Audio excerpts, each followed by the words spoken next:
Ação de descumprimento de preceito fundamental, cabimento e subsidiariedade. Vamos trabalhar aqui uma das ações mais importantes e que mais vem sendo cobrado nos concursos de carreiras jurídicas, a denominada ADPF, que tem previsão lá no artigo 102, parágrafo 1º da Constituição Federal, que diz que a ação de descumprimento de preceito fundamental, decorrente desta Constituição, será apreciada aí pelo Supremo Tribunal Federal na forma da lei. E regulamentando o artigo 102, parágrafo 1º, temos a Lei 9882 de 1999. Lei 9882 de 99. Professor, o que vem a ser a ação de descumprimento de preceito fundamental? É uma ação com respaldo no direito alemão, na queixa constitucional, com respaldo no direito espanhol, no recurso de amparo. Então, a ADPF é ação de controle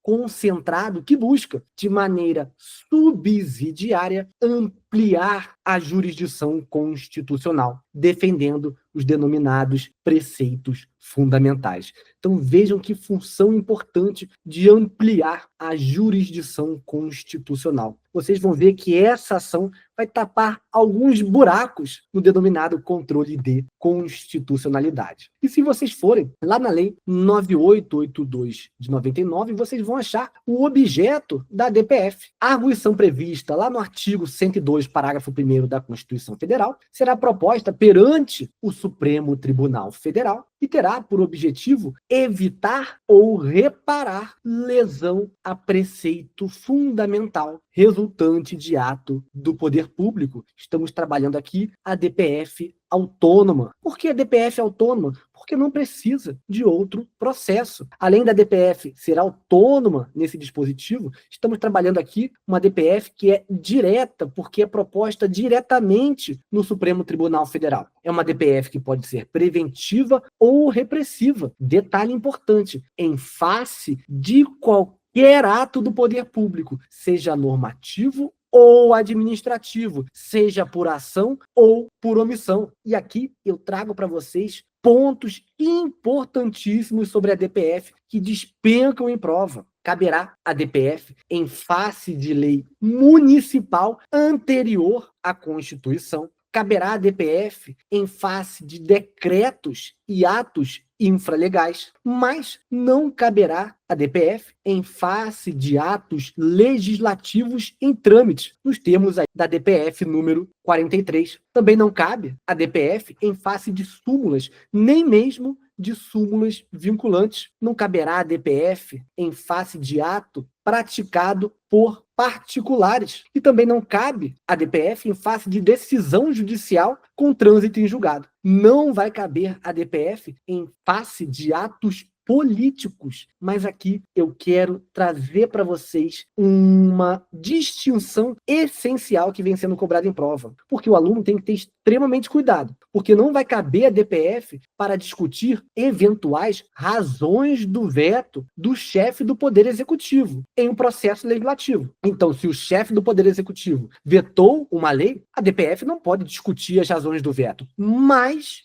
também cuidado com isso, caberá a DPF para discutir eventual procedimento relacionado ao veto. Então, no caso concreto que chegou ao Supremo Tribunal Federal, após a sanção pelo Poder Executivo, ocorre a preclusão dos atos inerentes ao processo legislativo, não sendo admitido eventual retratação. Trago aqui como exemplo para vocês a DPF 714, que diz: novo veto após sanção parcial contra dispositivo anteriormente sancionado, que determinava a utilização de máscaras em presídios, a admissibilidade de ADPF contra veto por inconstitucionalidade, impossibilidade de arrependimento do veto. Então fiquem atentos a isso. Uma coisa é dizer, não caberá em face de atos políticos. Não pode usar uma DPF para discutir eventuais razões do veto, mas será possível uma DPF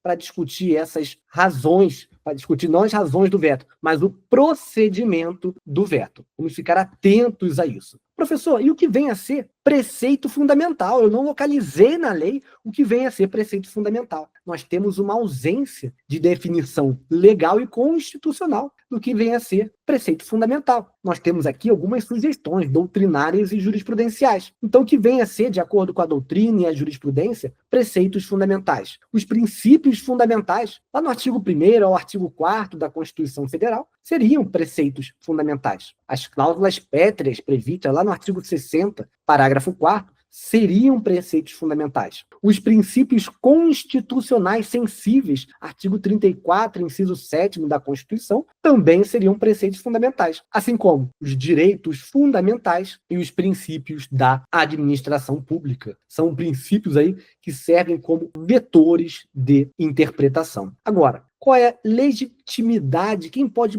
propor uma DPF? De acordo com o artigo 2º da lei que regulamenta a DPF, vocês vão ver que os legitimados para ação direta de inconstitucionalidade são legitimados para propor uma DPF. Agora, o ponto que despenca em prova e merece uma atenção especial do aluno está relacionado à ideia de subsidiariedade. Se vocês forem lá na legislação de regência, artigo 4º, parágrafo 1º, vai nos dizer que não será admitida a DPF quando houver qualquer outro meio eficaz de sanar a lesividade. Nós temos aí o que a doutrina denomina de um pressuposto negativo de admissibilidade. O que vem assim, então, professor? Esse qualquer outro meio eficaz de sanar a lesividade. A doutrina faz 2 apontamentos. Primeiro, inexistência de outro meio cabível via ação direta. Então, se é cabível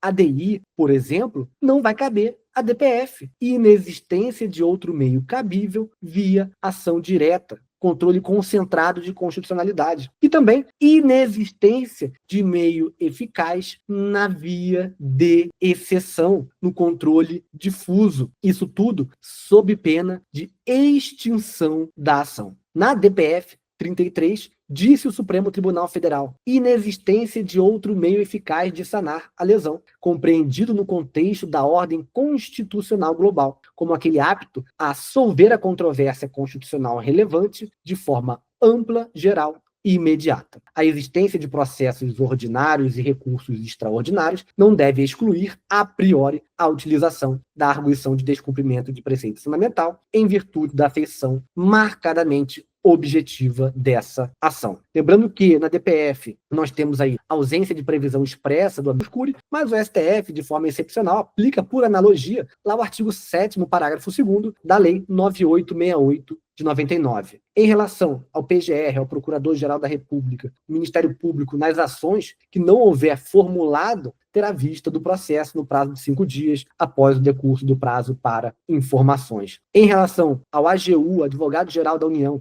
ele não vai ser intimado para defender o ato. Isso vai ocorrer porque, de acordo com a lei, o relator solicitará as informações às autoridades responsáveis pela prática do ato questionado. Ainda que, no nosso ponto de vista, da mesma forma como ocorre com o julgamento do pedido liminar, poderia aqui ouvir eventualmente o AGU. Então merece uma crítica aqui em relação à legislação. Pessoal, a DPF é extremamente importante para o concurso de vocês. O que vem a ser preceito fundamental é extremamente importante, lembrando da ausência de uma definição legal e constitucional, lembrando das sugestões doutrinárias e jurisprudenciais, princípios fundamentais, cláusulas pétreas, princípios constitucionais sensíveis, direitos fundamentais, princípio da administração pública, e lembrando da ideia de subsidiariedade. Se despenca em prova, artigo 4º, parágrafo 1º da legislação de regência, dizendo que não será admitida a DPF quando houver qualquer outro meio eficaz de sanar a lesividade. E aí nós temos a ideia da inexistência de outro meio cabível via ação direta